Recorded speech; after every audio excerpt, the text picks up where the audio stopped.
Bom dia, boa tarde ou boa noite para todas e todos. Sejam bem-vindas e bem-vindos ao Projeto Leon Denis Online. Eu me chamo Bruno e hoje a gente vai dar continuidade ao estudo do livro No Invisível. A gente vai utilizar aqui a edição da FEB, da Federação Espírita Brasileira. Lembrando que o objeto de estudo do livro é a mediunidade, tanto na sua dimensão teórica quanto na sua dimensão prática, e que o objetivo do nosso estudo é apresentar informações, conceitos espíritas relacionados à mediunidade, estimular a reflexão, a curiosidade, ser tanto uma motivação para quem ainda não conhece, quanto uma contribuição para quem já conhece sobre a temática. A gente também quer estimular a leitura do livro, porque nada substitui a gente manusear de fato, ler de fato, e também pretendemos valorizar os autores clássicos do Espiritismo, começar pelo começo, assim como a gente faz nas ciências também. Se vocês estiverem chegando agora, que vocês possam, na medida do possível, conferir os vídeos anteriores, pois a gente vai estar seguindo uma sequência, um encadeamento lógico, estudando em cada vídeo um dos capítulos da obra. E no estudo de hoje a gente vai analisar um pouquinho do 5º capítulo, que é intitulado Educação e Função dos Médiuns. E um primeiro ponto que é importante a gente ressaltar para iniciar, e que a gente acredita ser muito importante, é que a mediunidade, em hipótese alguma, deve ser vista como um dom especial, um sinal de superioridade, ou como alguma forma de status. É extremamente necessário a gente naturalizar a mediunidade. Trata-se de uma faculdade orgânica que permite entrar em contato mais direto com os espíritos. Ou seja, aqueles que um dia estiveram entre nós, mas que se encontram no mundo espiritual após a morte do corpo físico. Então não há nada demais nisso, não deve haver glamour, soberba, adulação. A gente deve olhar com naturalidade para a mediunidade. Sendo assim, o médium não é mais nem menos que ninguém. É um ser humano como qualquer outro, com qualidades, mas também com defeitos, limitações, lacunas. Uma pessoa em processo de amadurecimento intelectual e moral como qualquer outra. Então, uma das grandes contribuições do Espiritismo enquanto doutrina é justamente trazer a mediunidade do sobrenatural para o natural. E um outro ponto importante é que qualquer tipo de adoração ou adulação a um indivíduo, a um médium ou a uma médium é sempre muito ruim. A gente deve se apegar, contagiar e encantar com as ideias, com a mensagem e não necessariamente com pessoas, que por mais incríveis que possam ser, são sempre seres humanos, com qualidades, defeitos, necessidades, lacunas. A gente pode admirar pessoas, é importante a gente ter referências, mas sem desumanizá-las, sem perder a noção de que são seres humanos, falíveis como nós e em processo de evolução como nós. Por fim, adular alguém é ruim, primeiramente, para quem é adulado, pois deixa a pessoa desconfortável, coloca muita pressão em cima dela, acaba tirando a humanidade e a espontaneidade dela. E além disso, o adulador pode acabar se decepcionando profundamente ao depositar confiança excessiva em um ser humano que pode vir a se equivocar. Os seres humanos passam, gente. As ideias ficam. E aí, vamos passar aqui para alguns trechos do capítulo que a gente vai ler. E no primeiro parágrafo, o Leon Denis escreve assim: nada verdadeiramente importante se adquire sem trabalho. Uma lenta e laboriosa iniciação se impõe aos que buscam os bens superiores. Então vejamos, um professor que eu tive enquanto eu era mais jovenzinho, ele sempre me dizia que se a gente queria moleza, a gente tinha que sentar no pudim. E a gente pode com tranquilidade propor que nada de sólido, de seguro, de qualidade se constrói rapidamente, de forma improvisada. Um atleta que consegue ser bem-sucedido no seu esporte, que alcança conquistas, medalhas, é alguém que certamente se dedicou muito. entregou muito esforço, tempo, vontade, treinamento, aperfeiçoamento, superação. Para competir em alto nível, no caso dos esportes, abre-se mão de algumas coisas e trabalha-se demais. Então, geralmente, a gente comete um equívoco muito comum quando observa alguém que se destaca em alguma área da vida e a gente naturaliza isso, como se a pessoa tivesse adquirido aquilo sem esforço. O que acontece é que, frequentemente, a gente enxerga apenas os efeitos, sem nos darmos conta das causas, do que possibilitou com que uma conquista ocorresse. Há uma frase popular que atribuem ao Thomas Edison, mas a gente não sabe se é realmente dele, que diz que o gênio é 1% inspiração e é 99% transpiração, ou seja, trabalho. Quando a gente vê uma médica, uma historiadora, um psicólogo, um artista que executa com excelência o seu trabalho, que domina relativamente o assunto, que comunica muito bem, a gente pode dar como certo que por trás desse destaque houve oportunidade de estudo e muito esforço, suor, trabalho, vontade. A gente vive atualmente numa sociedade muito acelerada, onde tudo é muito rápido, onde a gente é bombardeado por muitas informações, onde a tecnologia mudou em parte a nossa forma de sociabilidade, de trabalho, de produção. E a gente se acostumou, em certa parte, a ter tudo muito rápido. Eu digito um endereço na internet, clico e a página logo abre. Se o computador ou o celular trava, a gente fica logo impaciente. A gente manda uma mensagem no WhatsApp e se a pessoa demora um dia para responder, ficamos ansiosos.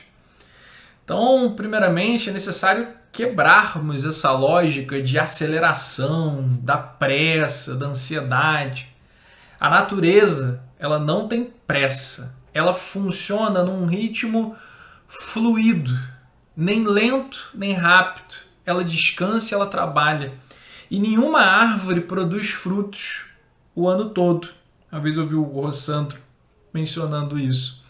Quando falamos de conhecimento, maturação das ideias, de emoções, de autoconhecimento, de desenvolvimento de faculdades, de habilidades, a gente precisa entender que tudo isso é fruto de esforço ao longo do tempo, das oportunidades que a gente tem, que a gente aproveita.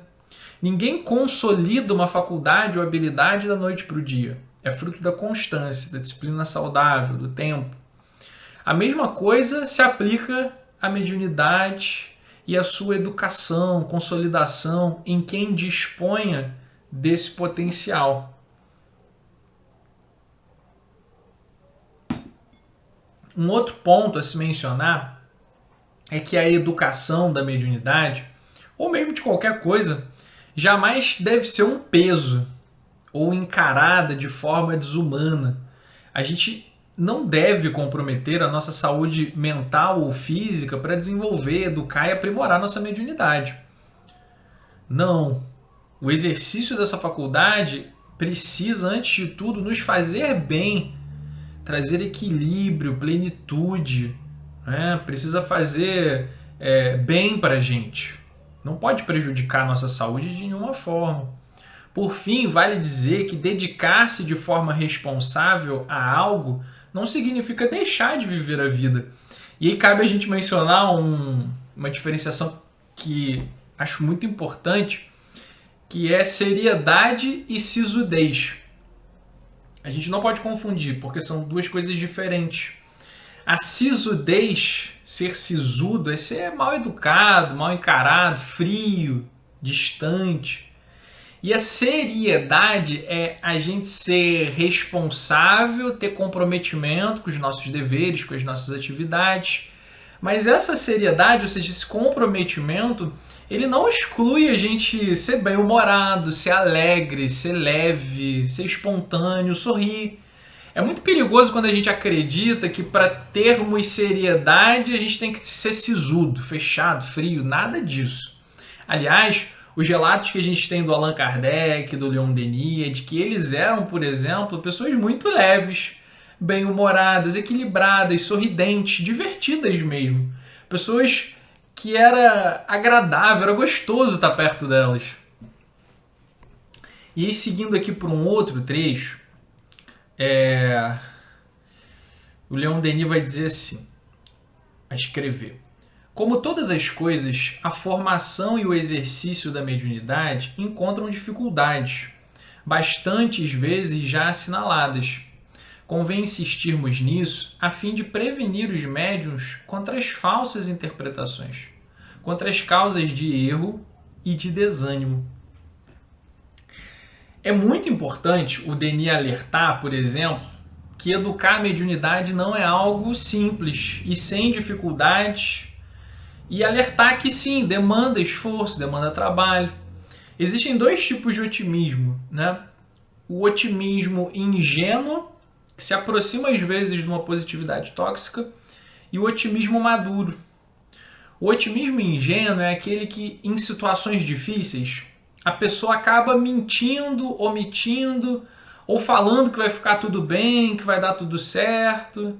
Ela esconde dificuldades e acaba inconscientemente, às vezes até sem intenção, iludindo a pessoa.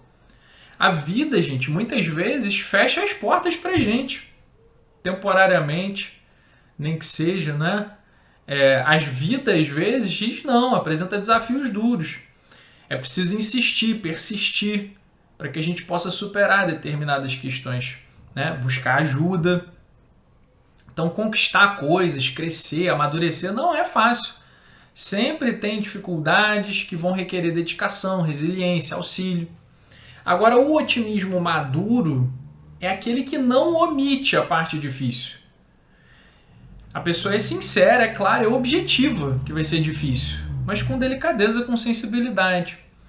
Mas também a pessoa enxerga que com ajuda, trabalho, esforço, a gente pode sim superar os desafios por mais difíceis que eles sejam e vencer sim. Que há aspectos positivos também, que há pessoas boas. É um otimismo que alimenta, que impulsiona e que fortalece sem iludir. Então, dessa forma, logo no iniciozinho do capítulo, o Denis já está deixando conosco esse otimismo maduro, que não omite, mas que ao mesmo tempo está ali do seu lado, pronto para te instruir, para te apoiar, para te acolher, para te impulsionar nos trabalhos e nos desafios. E aí no segundo e no terceiro parágrafo do capítulo, o Denis vai escrever: desde que, por um trabalho preparatório, as faculdades do médium adquirem certa flexibilidade, os resultados que se começam a obter são quase sempre devidos às relações estabelecidas com os elementos inferiores do mundo invisível. Uma multidão de espíritos nos cerca, sempre ávidos de se comunicar com os homens. Essa multidão é sobretudo composta de almas pouco adiantadas, de espíritos levianos, algumas vezes maus, que a densidade de seus próprios fluidos conserva presos à terra. As inteligências elevadas, animadas de nobres aspirações, revestidas de fluidos sutis, não permanecem escravizadas à nossa atmosfera depois da separação carnal. Remontam mais alto a regiões que o seu grau de adiantamento lhes indica. Daí baixam muitas vezes, é certo, para velar pelos seres que lhes são caros. Imiscuem-se conosco, mas unicamente para um fim útil e em casos importantes.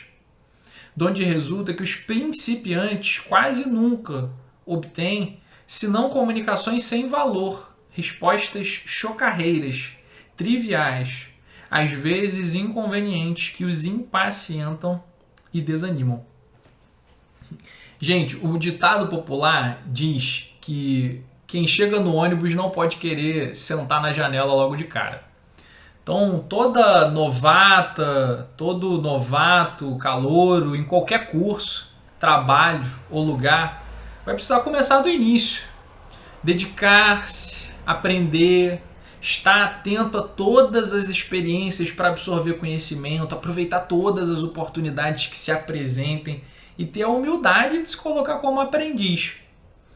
Numa situação normal, é só com o tempo, com a experiência, com o esforço, que nós somos promovidos em uma empresa ou instituição, que a gente vai galgando cargos de maior responsabilidade, por exemplo. Todo cientista um dia foi um aluno novato do primeiro período que estava meio perdido pelos corredores da faculdade, meio assustado com tanta novidade, com tanta coisa para aprender. A mesma lógica vale quando a gente quer atrair ou conviver com os melhores tutores, orientadoras, orientadores, as pessoas que se destacam e são referência em determinada área. É necessário a gente provar, por meio do trabalho, do esforço, que a gente tem competência, que a gente amadureceu e está pronto ou preparado. E só então a gente começa a conseguir se aproximar de forma gradual de orientadores ou tutores mais experientes. E aos poucos ganhar a sua confiança, podendo vir a desfrutar da sua companhia quando possível e de todas as possibilidades que isso vai gerar de trabalho e aprendizado. Por vezes a gente fantasia muito o mundo espiritual e a relação entre encarnados e desencarnados. Mas na verdade, essa relação entre encarnados e desencarnados é extremamente semelhante às relações que a gente leva aqui na Terra, entre os encarnados. Ou seja, no início da trajetória mediúnica, os primeiros espíritos que se aproximam, geralmente, são entidades pouco amadurecidas, mas que nem por isso são menos importantes para o nosso aprendizado e desenvolvimento. Cabe a ou ao médium encarar o estudo, o trabalho com seriedade, dedicação, mas também leveza. E aos poucos, pelo amadurecimento, pelo esforço, contando também com o auxílio de alguém mais experiente, se fazer merecedor da confiança e da companhia de espíritos mais amadurecidos no amor e na sabedoria. Sem que, ao atingirmos determinado grau de experiência, a gente venha se acomodar ou achar ilusoriamente que a gente já aprendeu tudo e não precisa mais aprimorar nada. Gente, enquanto encarnados, a gente sempre tem coisa para aprender e a gente não pode cair na soberba de achar que não tem mais nada para aprender ou para melhorar.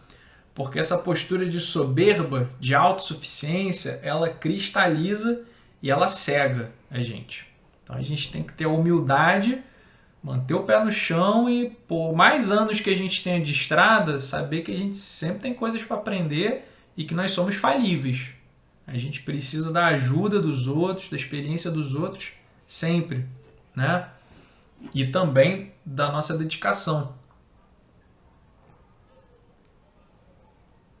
Ainda no mesmo ponto, acerca dos momentos iniciais de educação da mediunidade, o Denis vai continuar as suas observações do 6º ao 9º parágrafo, escrevendo assim: muitas decepções e dissabores seriam evitados se compreendesse que a mediunidade percorre fases sucessivas e que no período inicial de desenvolvimento, o médium é, sobretudo, assistido por espíritos de ordem inferior, cujos fluidos, ainda impregnados de matéria, se adaptam melhor aos seus e são apropriados a esse trabalho de bosquejo, mais ou menos prolongado, a que toda a faculdade está sujeita. Só mais tarde, quando a faculdade mediúnica, suficientemente desenvolvida, adquiriu a necessária maleabilidade e se tornou dúctil o instrumento, é que os espíritos elevados podem intervir e utilizá-la para um fim moral e intelectual. O período de exercício, de trabalho preparatório, tão fértil muitas vezes em manifestações grosseiras e mistificações, é, pois, uma fase normal de desenvolvimento da mediunidade. É uma escola em que a nossa paciência e discernimento se exercitam, em que aprendemos a nos familiarizar com o modo de agir dos habitantes do além. Nessa fase de prova e de estudo elementar, deve sempre o médium estar de sobreaviso e nunca se afastar de uma prudente reserva. Cumpre-lhe evitar cuidadosamente as questões ociosas ou interesseiras, os gracejos, tudo em suma que reveste caráter frívolo e atrai os espíritos levianos. É preciso não se deixar esmorecer pela mediocridade dos primeiros resultados, pela abstenção e aparente indiferença dos nossos amigos do espaço. Médiuns principiantes, ficais certos de que alguém vela por vós e de que a vossa perseverança é posta à prova. Quando houverdes chegado ao ponto requerido, influências mais altas baixarão a vós e onde continuar a vossa educação psíquica. Então, no primeiro período da faculdade, a gente quer, já de início, a orientação direta de grandes cientistas renomados. No início de qualquer trajetória, mais uma vez, a gente vai ter assistência dos estudantes, um pouco mais experientes que a gente, de um monitor, de um assistente, mas não das referências. Tudo é construção lenta, gradual, operada com base no esforço, no trabalho. Esse é o grande problema da gente enxergar a mediunidade como status social, como uma espécie de patente no movimento espírita. Porque aí as pessoas não querem servir, elas querem aparecer. E quem quer aparecer tem pressa. E com pressa não existe boa mediunidade. Quem pula degrau subindo a escada corre o risco de cair e se machucar. O apressado come cru, como diz o ditado popular. Uma mediunidade segura é produto do casamento entre esforço e dedicação sincera, objetivos nobres e tempo. Então, quando observarem um médium ou uma médium com postura vaidosa, arrogante, soberba, apressada, liguem o sinal de alerta e permaneçam atentos. Porque que tipo de espíritos um indivíduo com essa postura vai atrair? Espíritos maduros no amor e na sabedoria? Espíritos que desejam contribuir para o progresso social, ético da humanidade? Não. Vão ser atraídos espíritos do mesmo teor, vaidosos, arrogantes, soberbos. E com estes, a mediunidade não vai produzir boas obras e nem vai fazer bem ao próprio médium.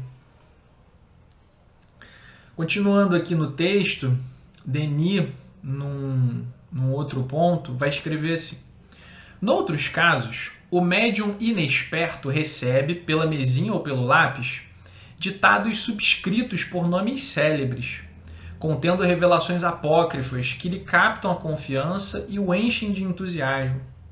Um inspirador invisível, conhecendo-lhe os lados vulneráveis, lisonjeia-lhe o amor próprio e as opiniões, superexcita-lhe a vaidade, cumulando-o de elogios e prometendo-lhe maravilhas. Pouco a pouco o vai desviando de qualquer outra influência, de todo exame esclarecido, e o leva a se insular em seus trabalhos. É o começo de uma obsessão, de um domínio exclusivista que pode conduzir o médium a deploráveis resultados. Esses perigos foram, desde os primórdios do Espiritismo, assinalados por Allan Kardec. Todos os dias estamos ainda vendo médiuns deixarem-se levar pelas sugestões de espíritos embusteiros e serem vítimas de mistificações que os tornam ridículos e vêm a recair sobre a causa que eles julgam servir. No nosso mundo, né, e na nossa vida cotidiana, um líder, uma referência, uma grande professora, um grande professor fica elogiando excessivamente e desmedidamente um funcionário aprendiz ou um estudante novato? Vocês conseguem imaginar um desenhista de renome ficar bajulando e elogiando constantemente um desenhista ainda em período de estudos e de amadurecimento profissional? É estranho, né? Então, se alguém muito experiente, maduro, ficar adulando alguém novato é estranho na nossa vida cotidiana, o mesmo vale para o mundo espiritual e sua relação com o mundo material. Um espírito que se apresente de forma muito elogiosa ao médium ou à médium ou aos assistentes e dá muitas informações incríveis de uma única vez é, por isso mesmo, alguém extremamente suspeito e com quem se deve proceder com muito cuidado e firmeza mesmo. Um professor de destaque ou um cientista renomado, ao invés de elogios ou revelações excessivas, vai estimular o empenho, a disciplina equilibrada, o esforço, a autonomia, o pensamento crítico. Se por acaso a gente começa a se achar pessoas muito diferenciadas e a vaidade subir a nossa cabeça, o que um instrutor de verdade vai fazer? Vai chamar a gente à realidade, vai apontar para a gente as nossas limitações, as nossas lacunas, as nossas necessidades de aprendizado e amadurecimento. Então a mesma coisa com espíritos sérios e maduros. Particularmente, Nem gosto quando os espíritos assinam com nomes famosos ou muito conhecidos. Prefiro um nome comum ou até mesmo a ausência de nome. O que deve nos importar é sempre o conteúdo da mensagem, a qualidade da escrita, a coerência, a coesão, a clareza e profundidade das ideias, o bom senso, a riqueza do relato, as possibilidades de reflexão que ele traz, a moralidade equilibrada, madura presente nele. É isso que deve nos atrair e interessar em mensagens de espíritos. Somente as pessoas inexperientes ou desconhecedoras do espiritismo ligam qualquer tipo de valor à assinatura, com nomes famosos ou conhecidos. Por fim, o Denis menciona que deixar-se envolver por elogios descabidos e fantasiosos de espíritos pode nos levar à fascinação, um dos tipos mais perigosos de obsessão, conforme o Kardec nos relata no Livro dos Médiuns, no item 239, onde ele vai escrever assim, ó: a fascinação tem consequências muito mais graves. É uma ilusão produzida pela ação direta do espírito sobre o pensamento do médium e que, de certa maneira, lhe paralisa o raciocínio relativamente às comunicações. O médium fascinado não acredita que o estejam enganando. O espírito tem a arte de lhe inspirar confiança cega, que o impede de ver o embuste e de compreender o absurdo do que escreve, ainda quando esse absurdo salte aos olhos de toda a gente.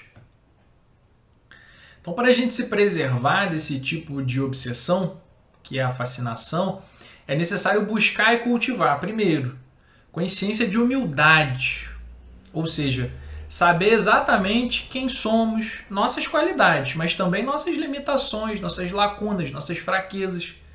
Ter a noção de que a gente sempre tem algo a aprender, a aprimorar, a crescer. Não ter vergonha da gente assumir que não sabe alguma coisa, né? Ou de refazer caminhos, caso a gente identifique que precise melhorar. Segundo, necessidade de uma autocrítica saudável. Avaliar a si mesmo com atenção, com cuidado, refletir sobre a própria conduta. Um exercício muito bom é a gente imaginar o que a gente está fazendo ou pensando como se fosse uma outra pessoa fazendo ou pensando, né? Como é que a gente ia achar, o que a gente ia achar dessa pessoa que está fazendo e pensando a mesma coisa que a gente? É um exercício interessante. Terceiro, a necessidade de coletividade, ou seja, da gente estar em contato com outras pessoas, de trocar, debater, dialogar, ouvir, pedir a opinião de companheiras e companheiros de confiança, experientes, moderados, estar aberto a ouvir críticas, conselhos. Quarto, necessidade de boa vontade, de desejo de amadurecer sempre, aprender. Quinto, importância de, na medida do possível, estar estudando, se informando com livros de diferentes autores e autoras, até livros não espíritas também. E, por fim, é necessário a gente encarar a mediunidade com seriedade, com objetivos nobres, e não para aparecer, se tornar conhecido. Além do mais, a nossa responsabilidade não é só conosco, mas com a causa a qual nós nos juntamos. O nosso declínio pela fascinação não é apenas ruim para nós, é péssima, distorcida e errônea propaganda do espiritismo para os outros também. Num parágrafo mais à frente, o Denis continua na sua escrita: não procureis na mediunidade um objetivo de mera curiosidade ou de simples diversão. Considerai-a de preferência um dom do céu, uma coisa sagrada, que deveis utilizar com respeito, para o bem de vossos semelhantes. Elevai o pensamento às almas generosas que trabalham no progresso da humanidade. Elas virão a vós e vos hão de amparar e proteger. Graças a elas, as dificuldades do começo, as inevitáveis decepções que experimentareis não terão desagradáveis consequências. Servirão para vos esclarecer a razão e vos desenvolver as forças fluídicas. Então, a forma como a gente encara e lida com a mediunidade já é por si só um elemento de atração com o mundo espiritual. Porque se a gente encara a mediunidade de forma fútil, por vaidade pessoal, pelo prazer de aparecer, já sintoniza com espíritos que pensam e sentem parecido.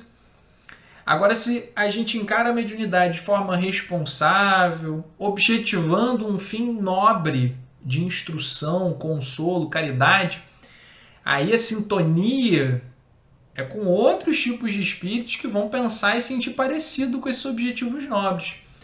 E o mais importante disso tudo é que, sem espíritos minimamente amadurecidos no amor e na sabedoria, amparando as reuniões e os trabalhos, não há mediunidade segura.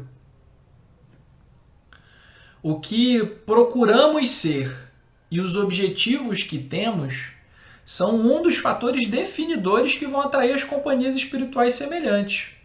Portanto, para a gente exercer a mediunidade, não é a perfeição que nos é pedida, porque isso inexiste aqui na Terra. O que é pedido é o esforço sincero, no estudo, na ética, na honestidade, vontade de aprender e de melhorar sempre. A vontade firme, aliada à prece sincera, é um chamariz para a gente pedir a ajuda fundamental de bons espíritos, sem a qual a mediunidade não produz com segurança. Por fim, vale a pena a gente ressaltar a pergunta que Kardec faz aos espíritos no item 226 de O Livro dos Médiuns. É a 9ª. Ele questiona assim para os espíritos: qual o médium que se poderia qualificar de perfeito? E os espíritos respondem: perfeito. Ah, bem sabeis que a perfeição não existe na terra, sem o que não estariais nela. Dize, portanto, bom médium, e já é muito, pois que eles são raros. Médium perfeito seria aquele contra o qual os maus espíritos jamais ousassem uma tentativa de enganá-lo. O melhor é aquele que, simpatizando somente com os bons espíritos, tem sido o menos enganado. Essa é a resposta dos espíritos para essa questão de Kardec. Seguindo aqui na leitura do capítulo, um outro trecho, o Denis escreve assim: a boa mediunidade se forma lentamente, no estudo calmo, silencioso, recolhido, longe dos prazeres mundanos e do tumulto das paixões. Depois de um período de preparação e expectativa, o médium colhe o fruto de seus perseverantes esforços. Então, mais uma vez, a gente está se deparando aqui com a necessidade do autoconhecimento, da calma, da paciência, do trabalho. A gente precisa se questionar e descobrir o que nos move. Mais uma vez, é aparecer? É fama? Ou é contribuir, aprender, adquirir paz, plenitude, ser agente de consolo, de instrução, de reflexão, de progresso? A gente insiste nisso porque quem quer fama, quem quer aparecer, não vai ter a paciência e firmeza suficiente para desenvolver de forma segura e qualificada a mediunidade. A mediunidade segura e qualificada é fruto de tempo, de esforço, de perseverança, de humildade, de reflexão. Além disso, a gente precisa recordar que vivemos num mundo capitalista, financeirizado, acelerado, ansioso, superficial, hipócrita, onde nós somos inundados por múltiplas informações o tempo todo. É uma cultura, na atualidade, que não nos estimula à introspecção, ao pensamento calmo, à ponderação. Dessa forma, desenvolver uma boa mediunidade é, de certa forma, em parte, remar contra o comum do mundo, da cultura e da sociedade atual.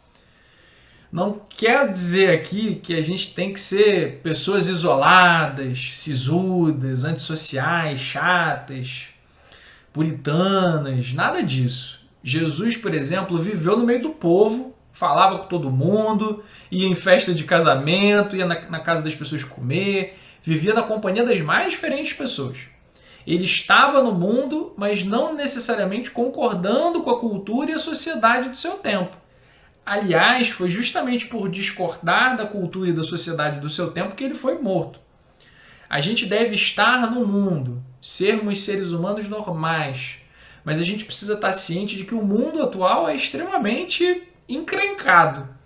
E se a gente estiver na vibe média do mundo, que é geralmente baixa, né, na atualidade, não há possibilidade da gente desenvolver com tranquilidade e segurança a mediunidade. Num outro trechinho aqui, o Denis vai escrever assim: terminada a primeira fase de desenvolvimento de suas faculdades, o importante para o médium é obter a proteção de um espírito bom, adiantado, que o guie, inspire e preserve de qualquer perigo. Na maior parte das vezes, é um parente, um amigo desaparecido, que desempenha ao pé dele essas funções. Um pai, uma mãe, uma esposa, um filho, se adquiriram a experiência e o adiantamento necessários, podem nos dirigir no delicado exercício da mediunidade. Mas o seu poder é proporcional ao grau de elevação a que chegaram, e nem sempre a sua ternura e solicitude bastam para nos defender das investidas dos espíritos inferiores.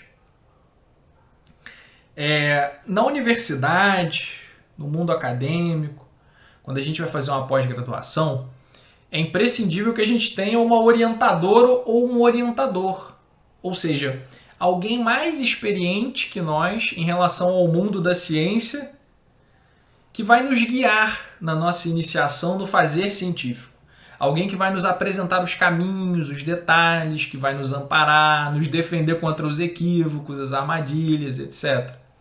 O mesmo exemplo se aplica quando a gente vai visitar um local que a gente não conhece. Turismo.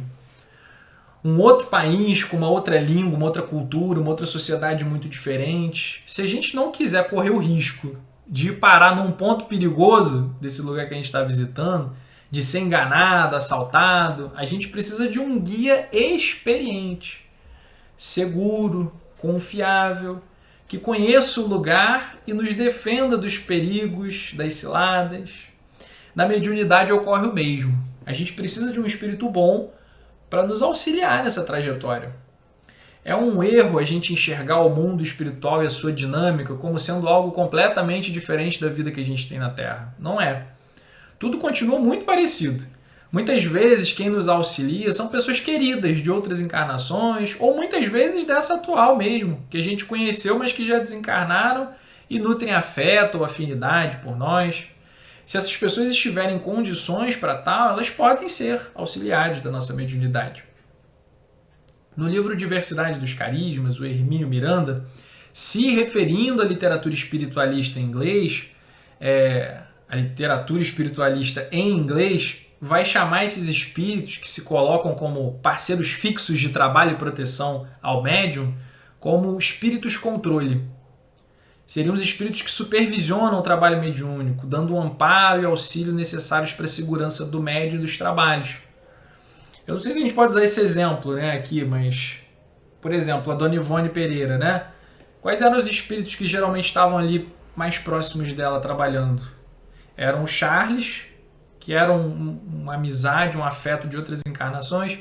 O Bezerra de Menezes, é como se fossem os espíritos controle da mediunidade da Ivone, sabe? Mesmo que um outro espírito fosse comunicar através dela, um dos dois estaria ali para dar amparo, para zelar pelo ambiente, pela segurança. Então esse seria o papel do espírito controle, né? É de fato um orientador ou um orientador. Não é só o espírito controle que se comunica, mas é ele que supervisiona todas as comunicações que ocorrem pela mediunidade daquele indivíduo. Avançando aqui no texto, Leon Denis vai escrever assim: dignos de louvor são os médiuns que, por seu desinteresse e fé profunda, têm sabido atrair, como uma espécie de aliados, os espíritos de escola e participar de sua missão. Para fazer baixar das excelsas regiões esses espíritos, para os decidir a mergulhar em nossa espessa atmosfera, é preciso oferecer-lhes aptidões, notáveis qualidades. Seu ardente desejo de trabalhar na regeneração do gênero humano torna, entretanto, essa intervenção muito menos rara do que se poderia imaginar. Centenas de espíritos superiores pairam acima de nós e dirigem o movimento espiritualista, inspirando os médiuns, projetando sobre os homens de ação as vibrações de sua vontade, a fulguração do seu próprio gênio. E num trechinho mais à frente, o Denis segue: a descida ao nosso mundo terrestre é um ato de abnegação e um motivo de sofrimento para o espírito elevado. nunca seriam demasiados a nossa admiração e reconhecimento à generosidade dessas almas, que não recuam diante do contato dos fluidos grosseiros. Então a gente volta aqui a uma ideia, um tópico que a gente já abordou, de que não se pode querer chegar e sentar na janela. Dois dos aspectos que regem a nossa vida e a relação com o mundo espiritual são a das afinidades e o do merecimento. Ou seja, afinidade no sentido de que semelhante atrai semelhante. Então não espere encontrar um espírito filósofo que milita na caridade, no progresso da humanidade, no meio de reuniões mediúnicas confusas, onde não há pessoas responsáveis, comprometidas e onde os objetivos são aparecer, explorar, ganhar dinheiro ou coisas do tipo. Um espírito mais amadurecido vai estar onde encontre pessoas que se afinizem com ele, que se esforcem no bem e para o bem. Por fim, a questão do merecimento, para a gente colher, a gente tem que plantar.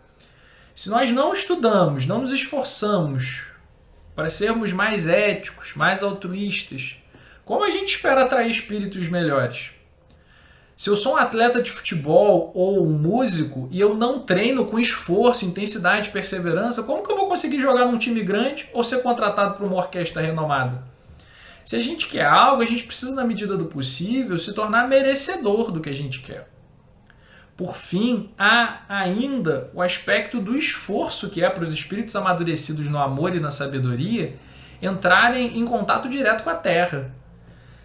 Embora tenhamos melhorado muito ao longo desses últimos milhares de anos, né? A gente está numa marcha ascendente, mas a gente ainda é um planeta onde a maioria das pessoas é ou perversa ou indiferente, insensível, egoísta, ou seja, o mal ainda é maior que o bem. O desequilíbrio ainda é maior que o equilíbrio. O ser humano, no geral, ainda é muito encrencado. Nós, seres humanos, né? A gente ainda tem muitas questões para resolver. E essa humanidade encrencada, através dos seus pensamentos, sentimentos, estabelece uma atmosfera fluídica, densa, pesada, desagradável em torno do mundo. Vir a esse ambiente por parte de espíritos mais amadurecidos é por si só um gesto de esforço e mesmo de sofrimento para espíritos mais sensíveis, né?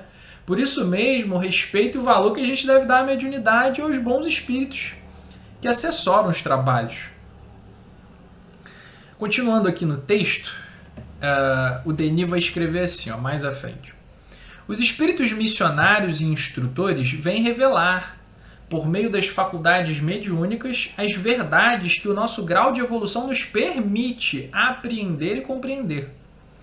Gente, não esperemos da mediunidade uma fonte de revelações sobre-humanas, de novidades constantes, de notícias que fujam muito da realidade do concreto. E mais, saiam correndo de espíritos e médiuns que pretendam ter esse tipo de conduta de forma sistemática. Espíritos e médiuns sérios não estão interessados em entreter, em chocar, em trazer novidades jornalísticas.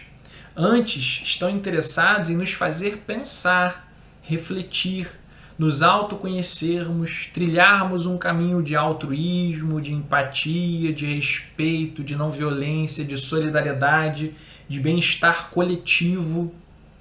E ainda que existam muitas coisas no mundo espiritual que aqui no nosso mundo ainda não conhecemos, qualquer espírito sério vai saber dosar com muita ponderação e calma revelações de qualquer tipo.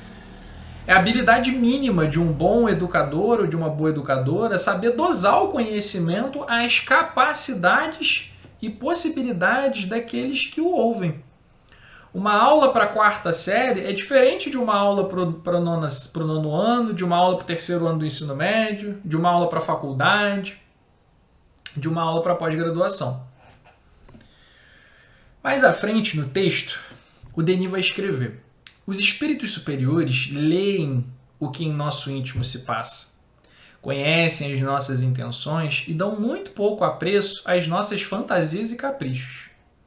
Para atender aos nossos chamados e prestar-nos assistência, exigem de nossa parte uma vontade firme e perseverante, uma fé elevada, um veemente desejo de nos tornarmos úteis.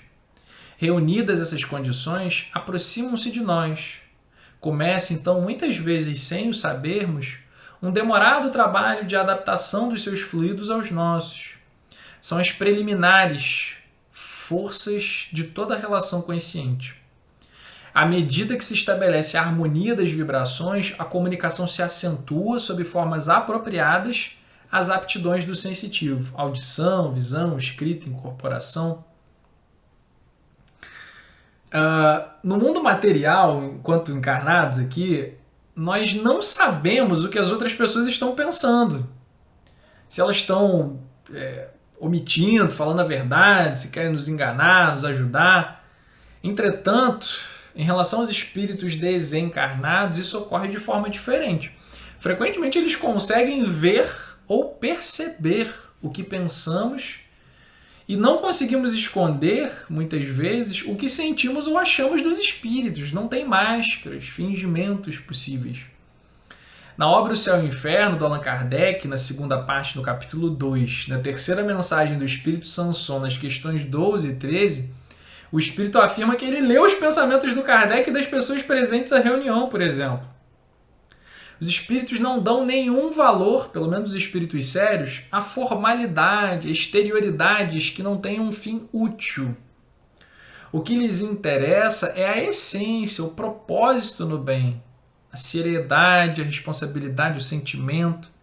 Se a gente dá o passe de calça comprida, né, ou uma bermuda, de chinelo ou de tênis, os espíritos não estão interessados nisso. O que importa é onde está o nosso coração.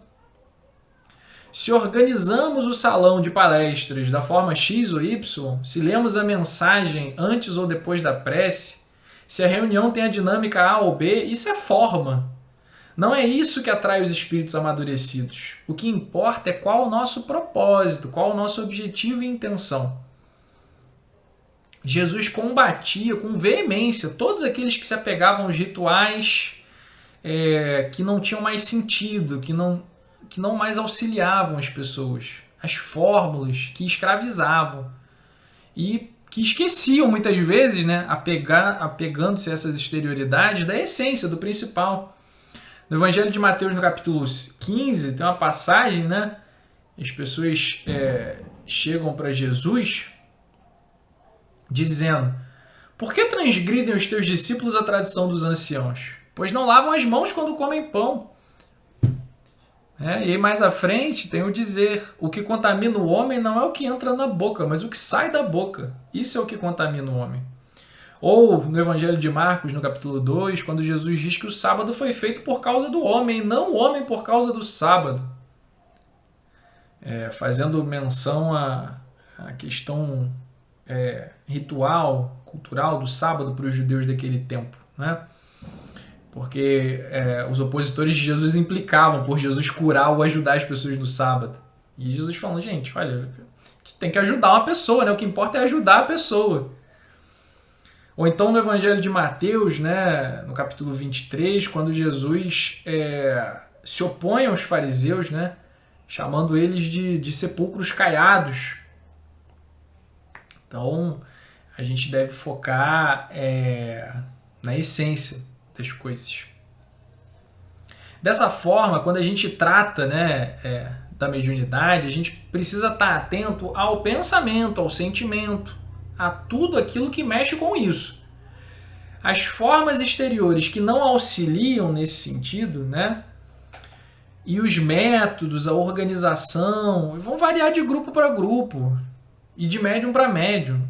O que não pode faltar é o pensamento sereno, tranquilo, coração amoroso, aberto, e um ambiente que seja saudável e equilibrante ali para todo mundo, né? Regras de convivência não que escravizem, mas que auxiliem, né, a um trabalho mais produtivo, né, e mais bem-estar mesmo para todo mundo.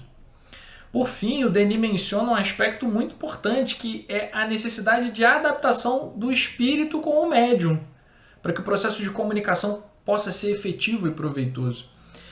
Se somos músicos e compramos um instrumento novo, é necessário um tempo para a gente conhecer um instrumento novo, as características dele, as nuances, os potenciais, para a gente se acostumar.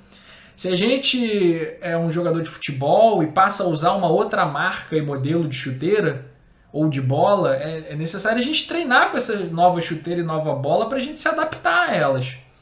A mesma coisa quando a gente vai trabalhar em equipe. É aconselhável que a gente conheça minimamente a forma como as nossas companheiras e companheiros de grupo pensam e trabalham, para que a gente possa ser produtivo. Idêntica situação vai ocorrer entre espírito comunicante e médium. É preciso um conhecimento prévio, uma adaptação mínima. No livro Voltei, psicografado pelo Chico Xavier, no capítulo intitulado De Volta, no subitem intitulado Tentativa e Aprendizado, o espírito do irmão Jacó nos revela que o André Luiz, antes de começar a escrever por meio da mediunidade do Chico, frequentou as reuniões em que o Chico participava durante cerca de 700 dias consecutivos para buscar afinização com o médium. Isso só referenda que mediunidade séria não é improviso, empolgação irrefletida, pressa. Como qualquer tarefa a ser executada com qualidade, mediunidade demanda trabalho, tempo, esforço, gradação. Mais à frente aqui no texto, Denis vai escrever assim: à humanidade seria facultado um poderoso elemento de renovação se todos compreendessem que há, acima de nós, um inesgotável manancial de energia, de vida espiritual, que se pode atingir por gradativo adestramento, por constante orientação do pensamento e da vontade, no sentido de assimilar as suas ondas e radiações e, com o seu auxílio, desenvolver as faculdades que em nós jazem latentes.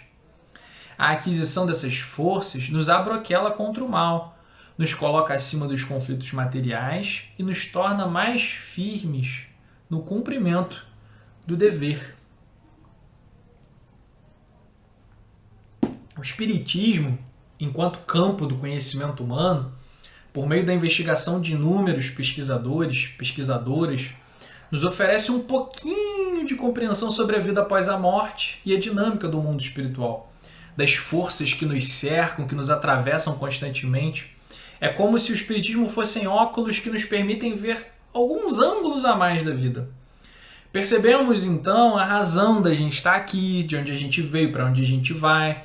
E essas informações que o Espiritismo nos traz, esse conhecimento, tem impactos filosóficos, éticos, profundos na nossa visão de vida, de mundo.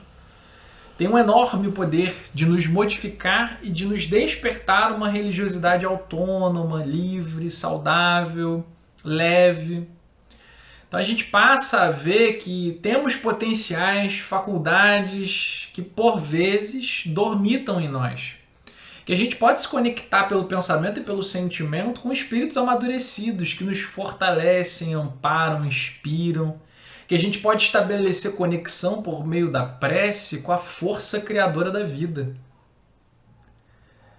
A gente percebe que o nosso pensamento e o nosso sentimento são agentes poderosos, tanto no mundo material quanto no mundo espiritual e na inter-relação entre ambos.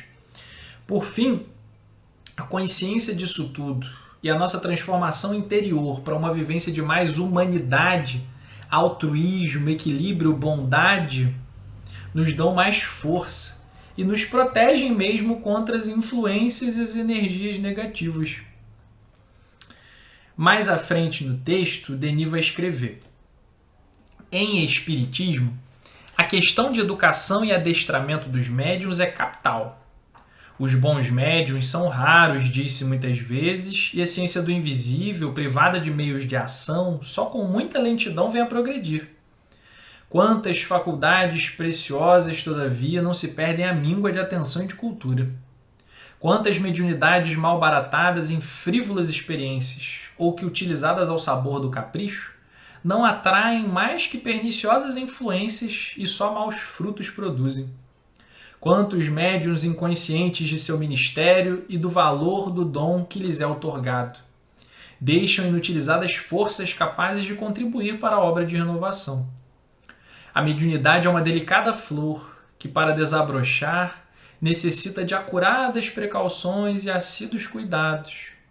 Exige o método, a paciência, as altas aspirações, os sentimentos nobres e, sobretudo, a terna solicitude do bom espírito que envolve em seu amor, em seus fluidos vivificantes. Quase sempre, porém, querem fazê-la produzir frutos prematuros e desde logo se estiola e fana ao contato dos espíritos atrasados. A mediunidade é um sentido, como qualquer outro, como a visão, a audição, o tato. Um sentido que precisa de cuidados. A gente não precisa de cuidados específicos com os nossos olhos, com o olfato, com as mãos, para preservar a nossa saúde, os nossos sentidos. A mesma coisa com a mediunidade, com a única diferença de que ela se trata de um sentido psíquico, enquanto os nossos outros sentidos são de caráter material. Então a mediunidade, ela precisa ser cuidada, cultivada, quando eclode naturalmente, com carinho, atenção, zelo. E claro, esse cuidado com a mediunidade não pode afetar a nossa vida, nos afastar do mundo, nos fazer pensar que temos que ser santos da noite para o dia. Nada disso. A mediunidade precisa ser instrumento de bem-estar, de paz, de plenitude. Também para o ou a médium. A palavra-chave da vida é equilíbrio. Com equilíbrio, ponderação, a gente consegue seguir de forma geralmente bem mais segura e bem mais tranquila nos nossos caminhos. E aí, encaminhando aqui quase para o finalzinho, né, tem um trechinho que o Denis vai escrever assim. É preciso que ao menos o médium, compenetrado da utilidade e grandeza de sua função, se aplique a aumentar seus conhecimentos e procure espiritualizar-se o mais possível. Que se reserve horas de recolhimento e tente então pela visão interior alçar-se até as coisas divinas, a eterna e perfeita beleza. Quanto mais desenvolvidos forem nele o saber, a inteligência, a moralidade, mais apto se tornará para servir de intermediário às grandes almas do espaço. E mais à frente ele continua. O importante para o médium, dissemos mais acima, é assegurar-se uma proteção eficaz.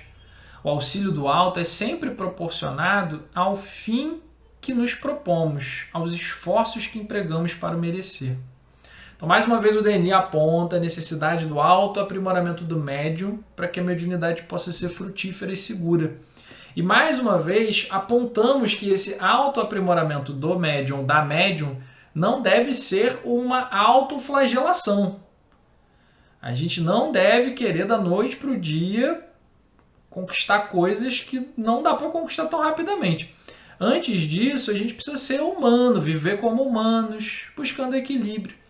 O pastor Henrique Vieira, no seu livro O Amor como Revolução, que é um livro muito bom, eu recomendo muito, na página 42 da minha edição, oferece uma reflexão muito valiosa para a gente acerca da vivência da religiosidade, onde o pastor Henrique Vieira escreve assim, ó, o exercício do amor não significa que nos tornaremos seres ideais, com pensamentos puros e atitudes boas o tempo inteiro. É ingenuidade pensar assim. E é perigoso também, porque estabelece uma demanda da qual ninguém dá conta. E da frustração nascem a culpa e a permanente insatisfação. O amor não nos maquiniza ou programa para ações sempre ajustadas e perfeitas. Ele não nos imuniza dos conflitos. Não nos faz pairar sobre a história. Continuamos sendo precários, finitos, contraditórios e vulcânicos em nossos sentimentos e ações. Qualquer visão que exclua essa realidade tende a pesar demais. Somos demasiada e fantasticamente humanos. E o amor não suprime ou supera essas tensões de nossa existência. Há dias que são ruins, em que estamos mais estressados e intolerantes, que não conseguimos agir de maneira mais justa e adequada. Ou seja, a gente precisa buscar ser melhor, mas sem nenhum tipo de violência para conosco mesmo. Esse processo, né, de autoaprimoramento ele precisa ser saudável e, aquela palavra, equilibrado. Né? E aí, no trechinho final aqui, o Denis escreve assim, fora das condições de elevação de pensamento, de moralidade e desinteresse, pode a mediunidade constituir-se um perigo. Ao passo que, tendo por fim firme propósito no bem, por suas aspirações ao ideal divino, o médium se impregna de fluidos purificados. Uma atmosfera protetora se forma em torno dele, o envolve, o preserva dos erros e das ciladas do invisível. Então aqui o Denis aponta para o fato de que o uso da mediunidade fora de objetivos de caráter enobrecido é uma fonte de perigo e de desilusão. A utilização da mediunidade por mera vaidade e para alcançar objetivos de caráter exclusivamente pessoal é uma armadilha para o próprio médium, podendo levá-lo a sérios desequilíbrios espirituais. E em relação à mediunidade, o que nos oferece proteção é nosso objetivo nobre, nossa sincera e saudável dedicação e o amparo dos bons espíritos. O bom médium estará sempre aberto a refletir, pensar, se autocriticar de forma saudável, equilibrada, se aprimorar enquanto ser humano e exercer a mediunidade com caridade simples e pura como objetivo central. Então, o bom médium sabe que não é perfeito e que é alguém em evolução e, por isso, recorre à prece sincera como forma de adquirir força, né? E de estar sempre buscando se melhorar com equilíbrio, né? Que a gente possa continuar sempre lendo, no nosso ritmo, com calma, aprendendo, debatendo, ouvindo, evoluindo. Muita paz para todos, para todas. Cuidem-se, né? Cuidem de quem está perto de vocês. E um grande abraço.